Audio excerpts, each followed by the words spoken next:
Gotta go on a little road trip. Gotta run down farther down in southern Maryland. So why don't you come with me? You'll see what kind of adventures we can have. Snoopy, you...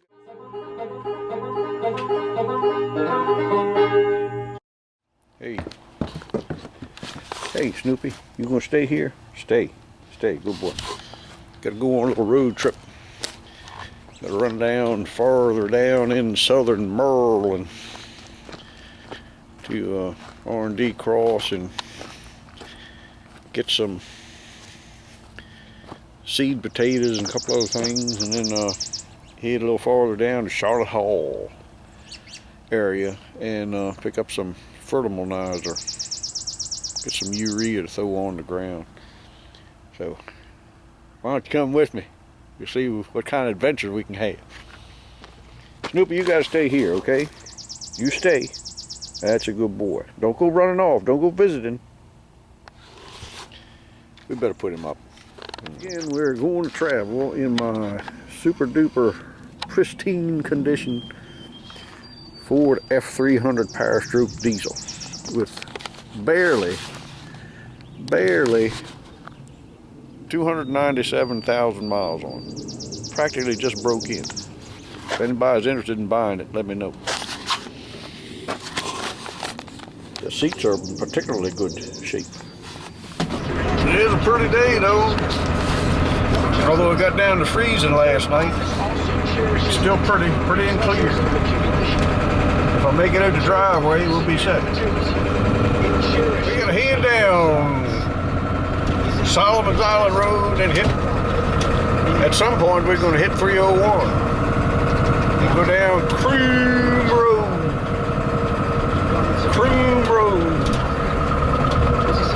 I used to travel down Croom Road a bunch. It tarnishes. It doesn't last very well. Even the Sometimes I wonder why I bothered. But anyway, I shouldn't say that. Hey, can you hear me? Not sure how loud this truck is going to be.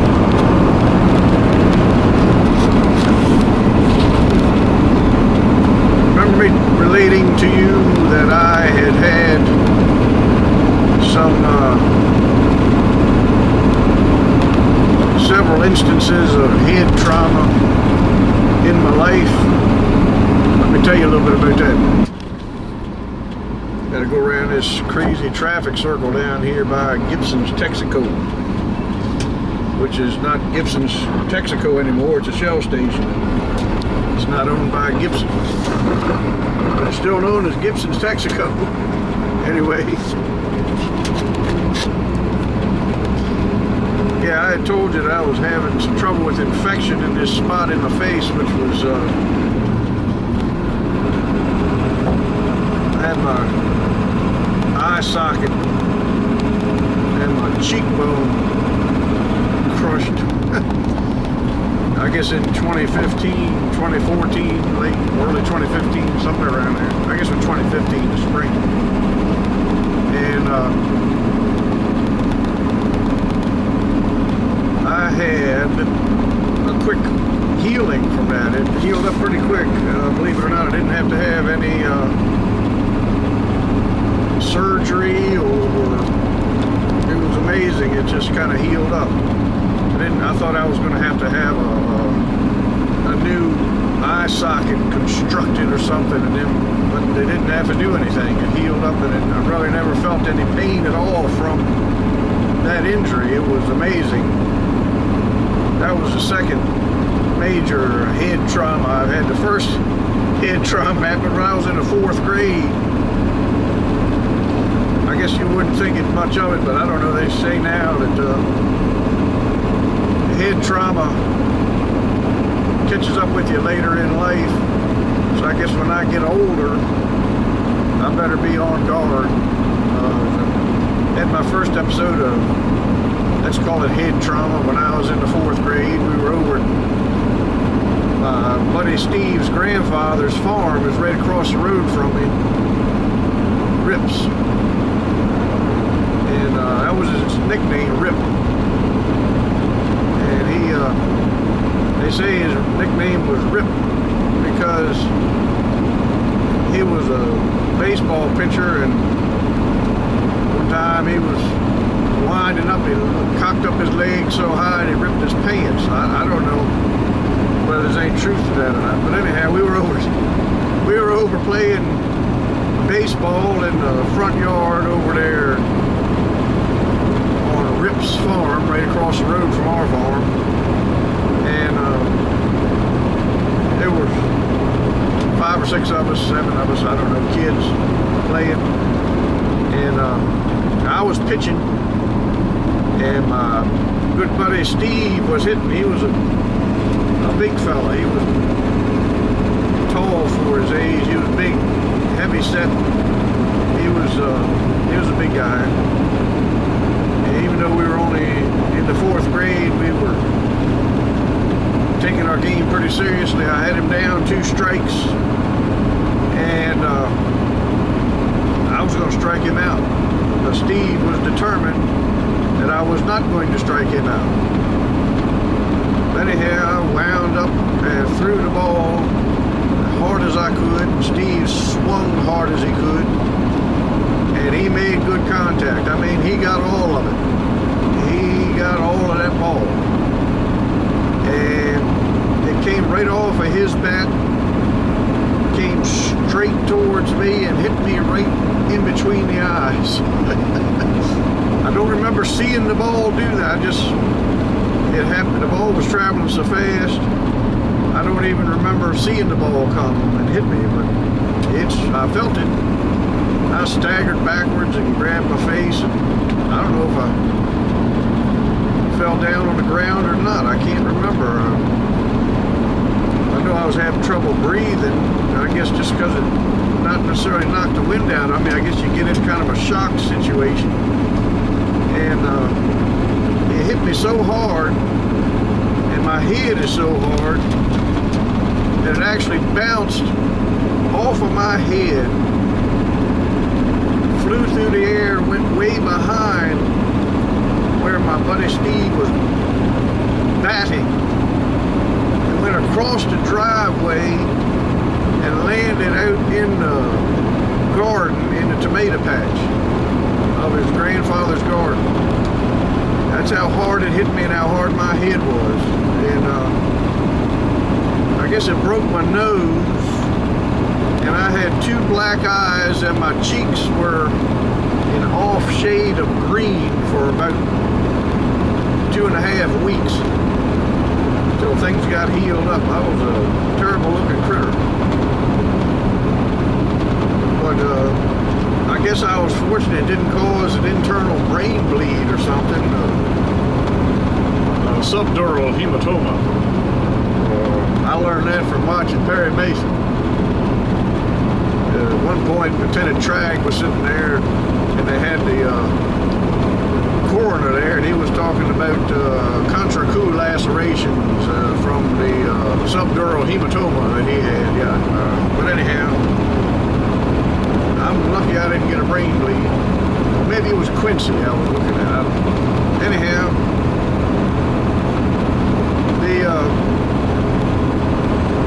we went on ahead and finished the game. I didn't go to the hospital or nothing, but when I got home, my mom and dad was asking, how come your nose is swelled up so much and your eyes are black? But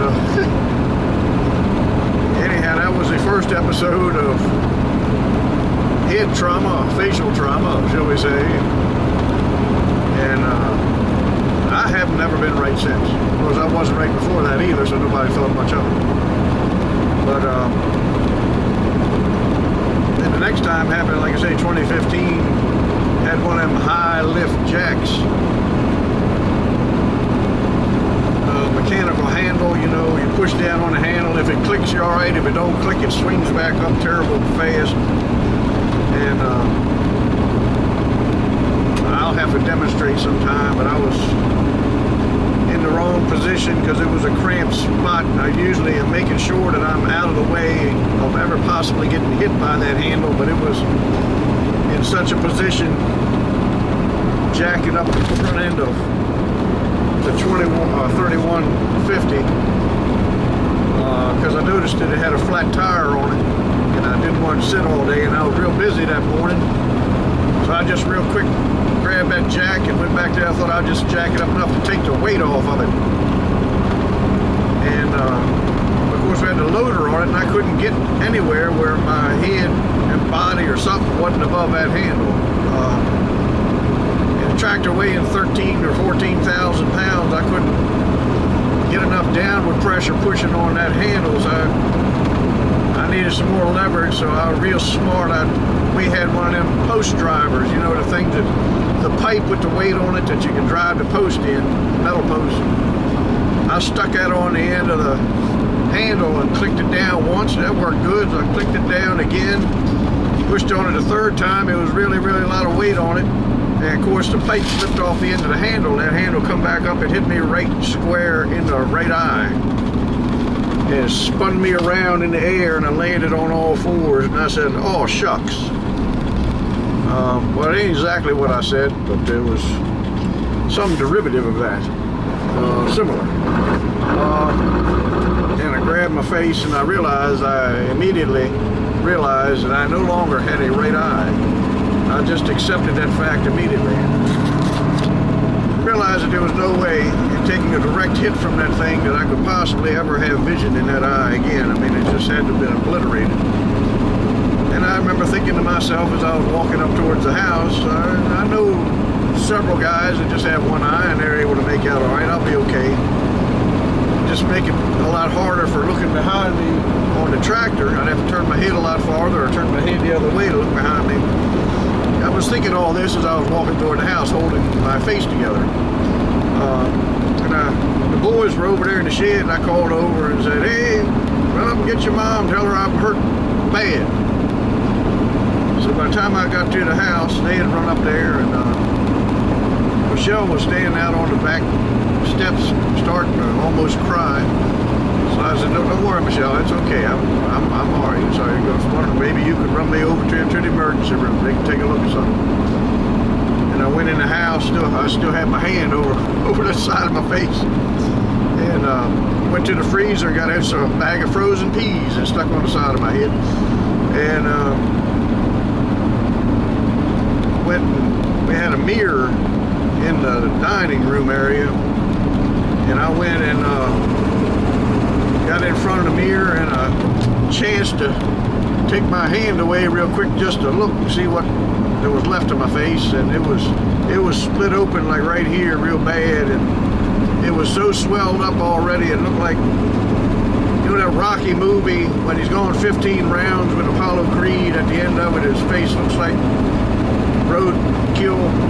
You know, that's basically what my face on that side looked like. Yeah, I covered it up again real quick, put them frozen peas on it, and we got in the car and drove on over to the emergency room. And they took a scan of it, and they said, "Come here." They said, "Look at this." They showed me the scan. It looked like a bunch of little needles and toothpicks and stuff sitting there. They said, "You see all those?" I said, "Yeah." So that is what's left of your eye socket. It's been totally blown out, splintered, obliterated. I said, "Wow, interesting. What are you going to do about it?" I said, "We can't do nothing about it. We don't know what to do about that. We're going to send you up to Johns Hopkins to the shock trauma unit and see what they can do." So that fella did do a good job of sewing me up. You can't see much of the scar. You can see a scar on my face, but he sewed her up nice. He had some good sewing skills. But anyhow, we went on up there, and they didn't do anything. Well, they were getting ready to cut me open and look all around. There was this little doctor. She was just ready to retire. She was going to retire that year. Little teeny thing. She couldn't have weighed no more than 87 pounds, soaking wet. And little black woman. She said, "You're not going to put a knife to that young man.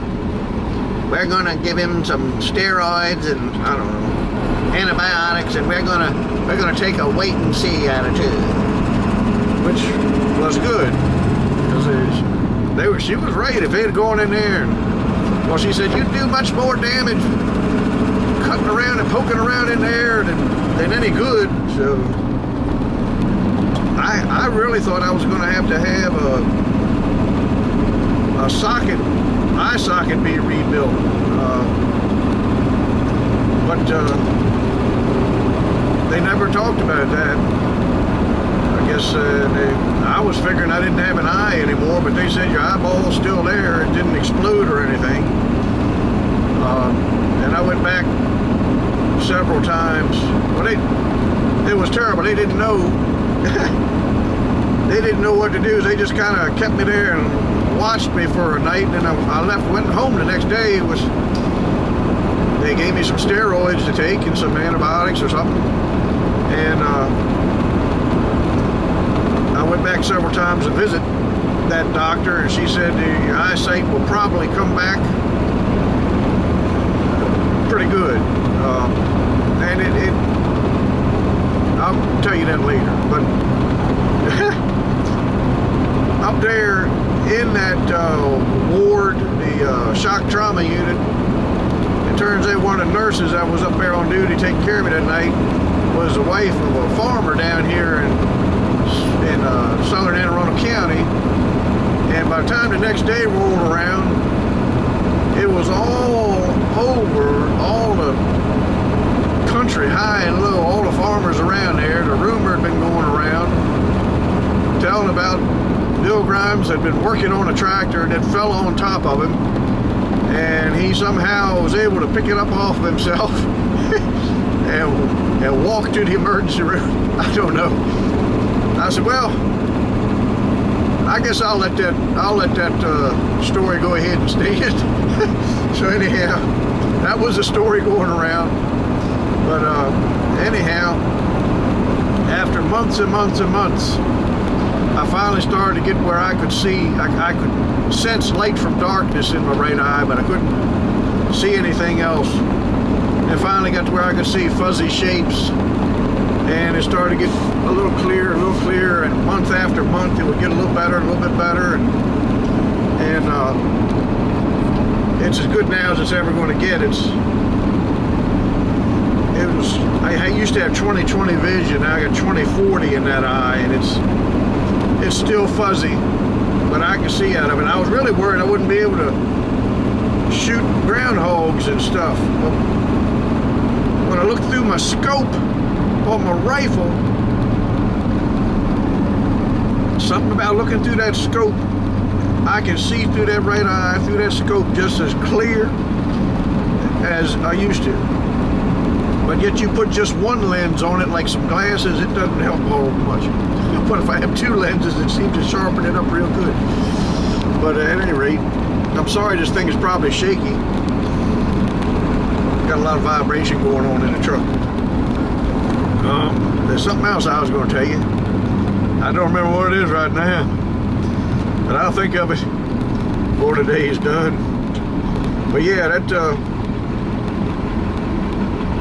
the little black doctor, she knew what the heck she was talking about. She said when your eyesight comes back, you might need just a little bit of touching up to make it perfect, which I never had done because I was afraid. I don't want to get operated on in my eyeballs, because I've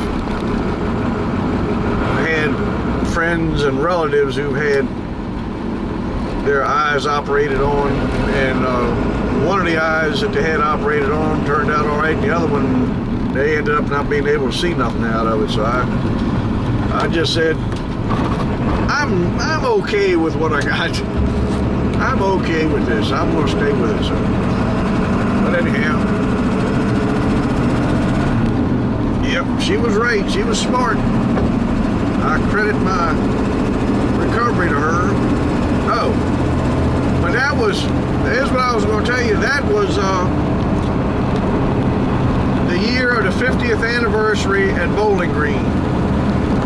And they wanted a bunch of classic pulling tractors to show up there and run. And we were just trying to work on deer power and finish up the E3 to get those ready to go there. Of course, I had this accident, and we were already kind of pushed for time, but this accident made us way behind time. And I wasn't supposed to do anything when they sent me home. They told me, don't lift up no more than 10 pounds or anything, because you know it could start things of bleeding up in there and all that. You don't want your blood pressure to get up higher and all. But I had fertilizer to spreads. I mean, I didn't take too long. I went out there, and I still deal with bags of fertilizer, handling 50-pound bags and dumping them in there and whatnot. Because I'm a small-time farmer. Go ahead and land. So I mean, I was working, and they didn't. I had a lot of welding and machining and different stuff to do on the Deer Power, and I was doing some stuff for some other people, and I only had one daggone eye. I had one eye. And I did some welding for some folks with just that one eye, and I wasn't super happy with it, but it seemed to hold. But, and anyway, back to the story. We were late getting things ready on Deer Power and the ether eater, and we just barely made it there. If you want to, especially since when I got the thing running, we were testing it out. I kept blowing the hoses, and I blew up 2 intercoolers. It was getting expensive, buying him used intercoolers and putting on there. But I had to keep dialing back how much boost I was putting in there, and I finally got it to where it would make a run on an average track without blowing something off of it and spin out. But out there at Bowling Green, that's not an average track, it's a power track. It didn't really perform out there the way we wanted, because we were behind schedule, and at that time I still couldn't see out of my right eye, nothing to amount to anything. So that's why we didn't do so great out there. We ran out of time, and this injury put us behind time. But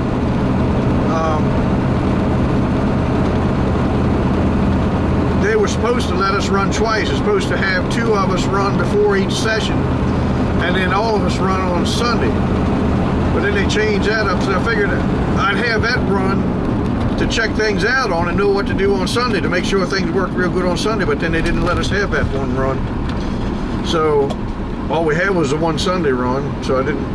If we'd have had the one run before that, I'd have known how to make things work on Sunday, make a good show. But that's just the way it is. But all in all, it was a good, fun experience, and we enjoyed it tremendously. But and then the third time I got head trauma was in the barn, falling off the pile of hay bales down into the manger, and hitting my head on a 6x6 oak beam. See the bump? Yeah. And luckily the beam was all right. It didn't crack it. It had a dent in it, but it didn't crack it. But it cracked my skull again. So I've had the great good fortune of having all those instances of head injuries and living to tell about it. So it's been all in all a fun time for everyone. See, I will just say this: while I've been talking, I took the wrong road. I'm heading down there the wrong way. So I'm going to turn this off so I can get where I'm going. See ya. It wasn't exactly the wrong way. It's just that I was going to come back one way. I was going to go down one way and come back one way, but I ended up going down the one way that I was going to come back. So it doesn't really matter. It probably works out better anyhow. This is some of the farmland down here in southern Maryland. Still plenty of it around. There you go. There's a little old farmstead there.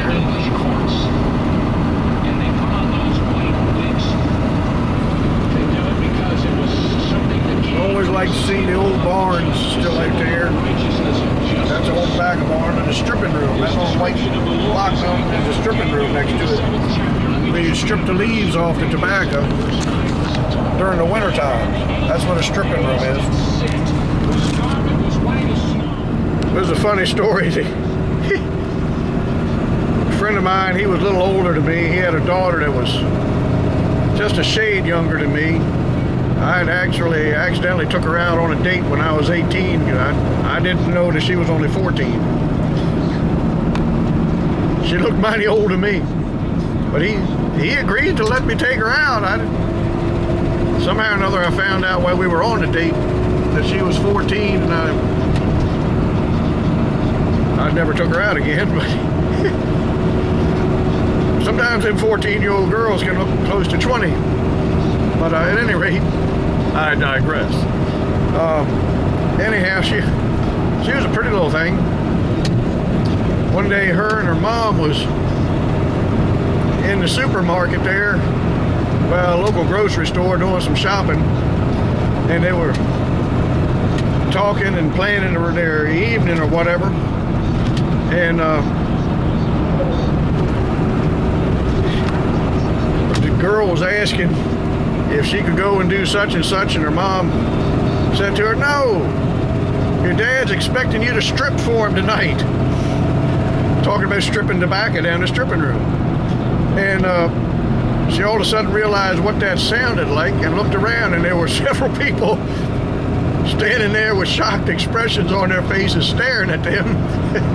She got embarrassed and just kind of walked away real fast. But anyhow,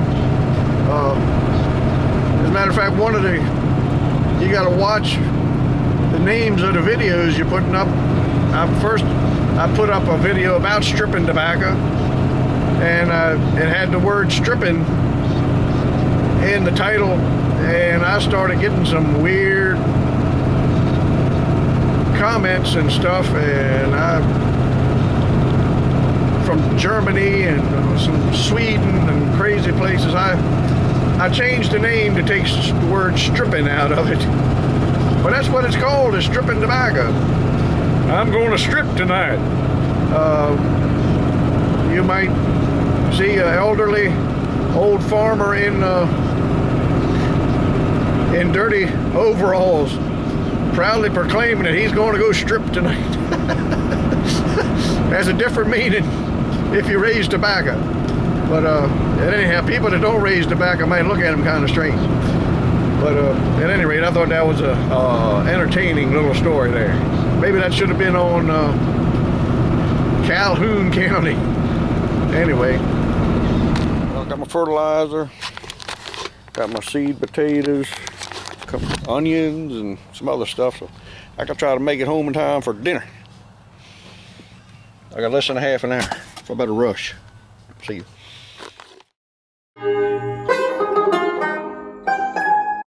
Made it home in time for dinner. Like 15 minutes late, but who's counting, right? There's a little old farmstead there.